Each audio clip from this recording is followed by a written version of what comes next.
அவங்கள விட்டுருங்க அப்படின்ற வார்த்தையை வந்து இப்ப இல்லங்க சில வருஷத்துக்கு முன்னாடியே சொல்லியிருக்காரு அப்படின்றது நம்ம எல்லாருக்குமே தெரியும்.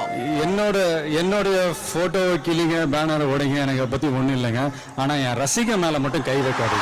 இந்த சுசித்ரா கைடுலோகர் அப்புறம் இந்த ஓவியா அப்புறம் சில சில்லறைகள் ஏன் இவ்வளவு வன்மத்தோட இருக்கீங்க? இதே நேரத்துல எந்த பயமும் இல்லாம சிங்கம் போல டிவிகேவுக்கு சப்போர்ட் பண்ண மன்சூர் அலிகான் அவர்களுக்கு மனமார்ந்த நன்றிகள் சார். அடுத்து அண்ணாமலை, எடப்பாடி, சீமான், அன்புமணி மற்றும் சிலர் இவங்கெல்லாம் இந்த நேரத்துல டிவிகே கட்சி வந்து கலைந்து விட்டால் டிவிகே தொண்டர்களோட ஆதரவு நமக்கு கிடைத்து விடும் அப்படின்ற நோக்கத்தோட பேசியிருந்தாங்கன்னா சுயநலத்திற்கு எடுத்துக்காட்டு இவர்கள் தான். இல்ல நாங்க உணர்வு பூர்வமா மனசார பொதுநலமா பேசுகிறோம் அப்படின்னு இருந்தாங்கன்னா உண்மையிலேயே நீங்க தாங்க கிரேட் லீடர். இந்த இடத்துல உங்களை நாங்க மனசார பாராட்டுறோம். இந்த சூழல்ல நம்ம அரசியல்ல டிவிகே அப்படின்ற ஒரு கட்சி இல்லாம போனா அரசியல் டல்லாகும். அரசியல்வாதிகள் ஆட்டத்தை ஆணவத்தோடு தொடங்குவார்கள். தமிழ்நாடு சுடுகாடாக மாறும். மக்களும் தொடர்ந்து ஏமாந்து தாங்க போவாங்க. சோ யோசித்து செயல்படுங்கள் மக்களே. தற்போது அரசியலை பார்ப்போர் கற்போர் என்பது எல்லாம் விஜயால் என்பதை யாராலும் மறுக்க முடியாது. தமிழ்நாட்டின் தலைவிதியை மாற்ற போகும் ஒரே நம்பிக்கை, கடைசி நம்பிக்கை தளபதி விஜய் அவர்கள் தாங்க. பெருந்துயரத்தில் மன உளைச்சலுக்கு ஆளாகி இருக்கும் தளபதி விஜய் அவர்கள் மீண்டு வர வேண்டும். ஆளுங்கட்சியின் அராஜகத்தை ஒழிக்க மீண்டு வர வேண்டும் தலைவா.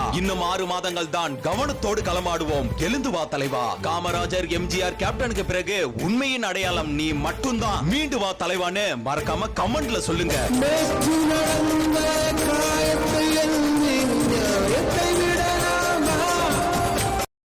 என்ன வேணா பண்ணுங்க, ஆனா அவங்கள